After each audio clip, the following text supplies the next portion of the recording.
Preview. 56 Dean Street was an NHS success story. A high-tech sexual health clinic in London seeing 12,000 people a year, many with HIV. But yesterday, almost 800 people were sent the latest edition of a private newsletter, only to find their names and addresses were visible. And the campaigner, who many of them contacted, says it's a damaging mistake. A lot of these people on this newsletter probably haven't told anybody that they've got HIV, not even family, friends, partners. So to have it essentially announced to 779 other people is probably quite distressing for them. The clinic is in the heart of Soho, but the email list was for people who can't come in person to get test results or book appointments. Confidentiality was all important because some people on the list were HIV positive.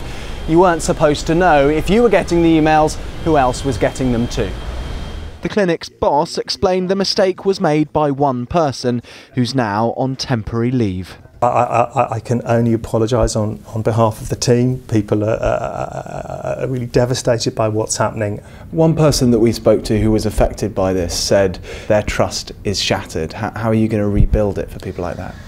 Well, I guess, yeah, I hear we've got some trust building to do, and believe me, we're going to work every way we can to do that. And I think part of that is to make whatever systems we use human error proof.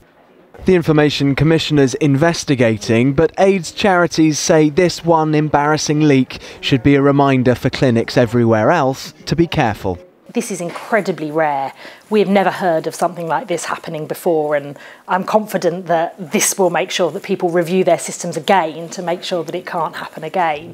1 in 7 HIV diagnoses in the UK happens here. It's the biggest clinic of its kind in Europe.